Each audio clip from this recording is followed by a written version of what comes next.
رات کا منظر خاموش اور پراسرار ہے۔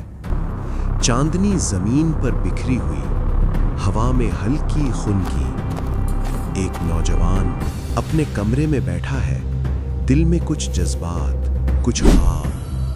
یوسف علیہ السلام کے خواب کی گونج رات کی خاموشی میں بلند ہو رہی ہے۔ ستارے، سورج اور چاند سب کچھ اس کے سامنے سجدہ کر رہا ہے۔ کیا یہ صرف ایک خواب ہے یا اللہ کی وہ منصوبہ بندی جس سے انسانیت کی تقدیر بدلنے والی ہے؟ یہ وہ لمحہ ہے جہاں ایک داستان شروع ہوتی ہے جو آج بھی صبر، ایمان اور اللہ کی حکمت کی سب سے بڑی مثال ہے۔ حضرت یوسف علیہ السلام اللہ کے محبوب نبی، حضرت یعقوب علیہ السلام کے بیٹے، جن کی زندگی قرآن مجید میں سب سے زیادہ تفصیل کے ساتھ بیان کی گئی ہے۔ یہ کہانی صرف ایک نبی کی نہیں بلکہ ہر اس انسان کی ہے جو مشکل حالات میں صبر کرتا ہے، حسد اور ظلم کا سامنا کرتا ہے اور اللہ پر ایمان رکھتا ہے۔ حضرت یوسف علیہ السلام کی زندگی میں خواب، صبر، ایمان، آزمائش اور عظیم کامیابی شامل ہیں۔ ان کی کہانی ہمیں یہ سکھاتی ہے کہ اللہ کی حکمت ہر مشکل میں ہمارے ساتھ ہے اور اللہ پر بھروسہ سب سے بڑی طاقت ہے۔ یوسف علیہ السلام نے خواب دیکھا، 11 ستارے، سورج اور چاند میرے سامنے سجدہ کر رہے ہیں۔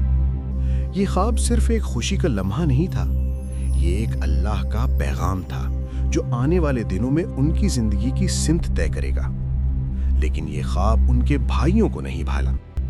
حسد کی آگ نے ان کے دل کو جلا دیا۔ انہوں نے کہا، ہمیں والد کا پیار ملنا چاہے تھا، لیکن یہ نوجوان سب کچھ لے جائے گا۔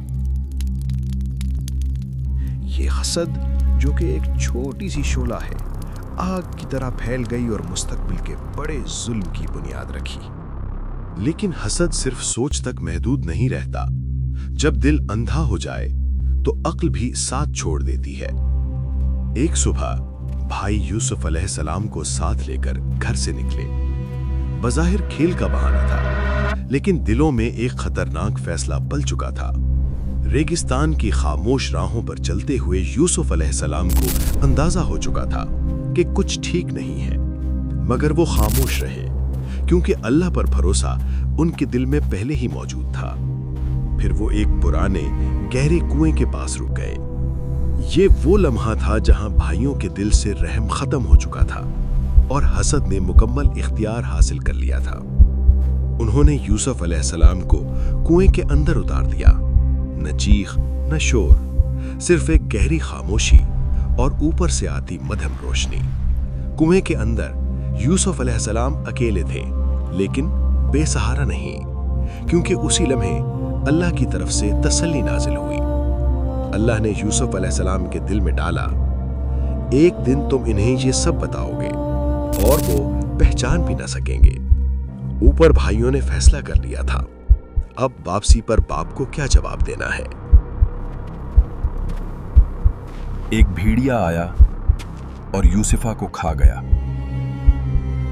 اس کے بعد اسی کنویں کے قریب سے ایک قافلہ گزرا۔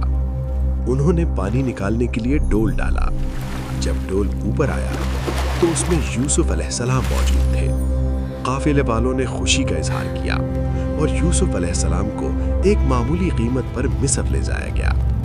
یہ کوئی اتفاق نہیں تھا، یہ اللہ کا منصوبہ تھا۔ کنواں قید خانے کا دروازہ بنا اور قید خانہ بادشاہت کی طرف پہلا قدم۔ حضرت یوسف علیہ السلام مصر کے قصر میں سکون و اطمینان کے ساتھ رہ رہے تھے۔ اللہ نے انہیں نہ صرف خوبصورتی، علم، دیانت اور پاکیزگی سے نوازا، بلکہ ان کی دیانت دھاری نے عزیز مصر کے دل کو جیت لیا اور وہ اپنے گھر کے امور ان کے سپرد کرتا۔ لیکن جب یوسف علیہ السلام جوان ہوئے تو عزیز مصر کی بیوی، جسے روایت میں زلیخا کہا جاتا ہے، نے ان کی طرف رغبت محسوس کی۔ بے شک یہ دنیاوی خواہش اس کے دل پر غالب ہو گئی۔ ایک دن جب عزیز مصر گھر سے باہر گئے زلیخا نے دروازہ بند کر کے یوسف علیہ السلام کو اپنے پاس بلایا اور اپنے ارادے کا اظہار کیا، لیکن یوسف علیہ السلام نے فوراً اللہ کی پناہ مانگی۔ میں اللہ کی پناہ مانگتا ہوں، بے شک وہی میرا رب ہے جس نے مجھے اچھا ٹھکانہ دیا ہے، بے شک ظالم لوگ کبھی کامیاب نہیں ہو سکتے۔ یوسف علیہ السلام نے اللہ کی پناہ لے کر فوراً مقام سے بھاگنے کی کوشش کی، لیکن زلیخا نے پیچھا کیا اور کپڑے کو پیچھے سے پکڑ کر پھاڑ دیا۔ اسی لمحے عزیز مصر واپس آ گئے اور صورتحال سخت ہو گئی۔ زلیخا نے جھوٹا الزام لگایا کہ یوسف علیہ السلام نے بد ارادے کیے تاکہ اپنا وقار بچا سکے۔ ایک باشعور گواہ نے مشورہ دیا کہ کپڑا دیکھا جائے، اگر کپڑا آگے سے پھٹا ہوتا تو الزام درست ہوتا، لیکن کپڑا پیچھے سے پھٹا ہوا تھا۔ یہ واضح ثبوت تھا کہ یوسف علیہ السلام نے بھاگنے کی کوشش کی، نہ کہ کوئی فاحش حرکت۔ عزیز مصر نے فیصلہ کیا کہ یوسف علیہ السلام کو قید میں ڈال دیا جائے، کیونکہ شہر کے لوگ واقعے کے بارے میں سن رہے تھے اور بیوی کا وقار بچانا ضروری تھا۔ یہ وہ لمحہ تھا جہاں یوسف علیہ السلام کی صبر اور ایمان کی آزمائش شروع ہوئی اور اللہ کی حکمت نے ایک بڑے امتحان کی بنیاد رکھی۔ قید خانہ تاریک تھا، دیواریں خاموش تھیں، لیکن اس اندھیرے میں بھی یوسف علیہ السلام کا دل روشن تھا۔ یہ قید سزا نہیں تھی، یہ اللہ کی منصوبہ بندی کا ایک اور مرحلہ تھا۔ قید میں داخل ہونے کے کچھ عرصے بعد دو نوجوان بھی یوسف علیہ السلام کے ساتھ قید کیے گئے۔ ایک بادشاہ کا ساقی تھا اور دوسرا نان بائی۔ ایک رات دونوں نے عجیب خواب دیکھے۔ ساقی نے کہا، میں نے خواب میں دیکھا کہ میں شراب نچوڑ رہا ہوں۔ نان بائی بولا، میں نے دیکھا کہ میرے سر پر روٹیاں ہیں اور پرندے ان میں سے کھا رہے ہیں۔ دونوں نے یوسف علیہ السلام کی طرف دیکھا، کیونکہ وہ جان چکے تھے کہ یہ شخص نیک ہے، سچا ہے اور اللہ سے جڑا ہوا ہے۔ یوسف علیہ السلام نے خوابوں کی تعبیر دینے سے پہلے ایک اور بات واضح کی۔ انہوں نے فرمایا، میں تمہیں تعبیر بتانے سے پہلے اس رب سے متعارف کراتا ہوں جو میرا اور تمہارا رب ہے۔ قید خانے کی تاریکی میں توحید کی روشنی پھیل گئی۔ یوسف علیہ السلام نے کہا، میں نے ان قوموں کا دین چھوڑ دیا جو اللہ پر ایمان نہیں رکھتی، اور میں نے اپنے باپ دادا ابراہیم، اسحاق اور یعقوب کے دین کو اختیار کیا ہے۔ یہ لمحہ صرف خواب کی تعبیر کا نہیں تھا، یہ دعوت توحید کا لمحہ تھا۔ پھر یوسف علیہ السلام نے تعبیر بیان کی۔ انہوں نے ساقی سے کہا، تم اپنے بادشاہ کو دوبارہ شراب پلاؤ گے، اور نان بائی سے فرمایا، تم سولی دیے جاؤ گے اور پرندے تمہارے سر سے کھائیں گے۔ یہ کوئی اندازہ نہیں تھا، یہ اللہ کی طرف سے دیا گیا علم تھا۔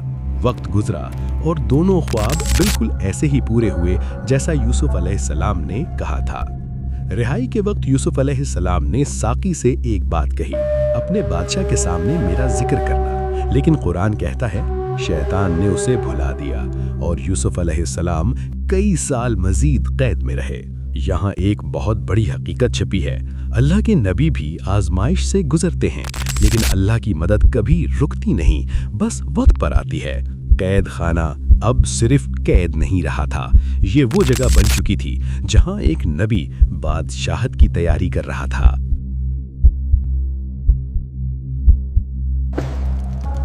یہ قید خانے کی خاموشی تھی، یا تقدیر کے دروازے کھلنے سے پہلے کا آخری لمحہ۔ ایک رات مصر کے بادشاہ نے ایک عجیب خواب دیکھا۔ اس نے دیکھا 7 موٹی گائیں 7 دبلی گایوں کو کھا رہی ہیں، اور 7 ہری بالیاں اور 7 سوکھی بالیاں۔ صبح ہوتے ہی بادشاہ بے چین تھا۔ اس نے دربار کے علماء، جادوگروں اور داناؤں کو بلایا، لیکن کوئی ایک شخص بھی اس خواب کی حقیقت نہ سمجھ سکا۔ انہوں نے کہا، یہ تو بکھرے ہوئے خواب ہیں، ہمیں ان کی تعبیر نہیں آتی۔ اسی لمحے قید سے رہا ہونے والا ساقی چونکا۔ اسے یاد آ گیا، وہ شخص، قید خانے میں موجود وہ نیک انسان۔ ساقی نے کہا، میں تمہیں اس خواب کی تعبیر بتا سکتا ہوں، بس مجھے اجازت دو کہ میں جاؤں۔ وہ قید خانے پہنچا، یوسف علیہ السلام کے پاس۔ سالوں بعد پھر وہی دروازے،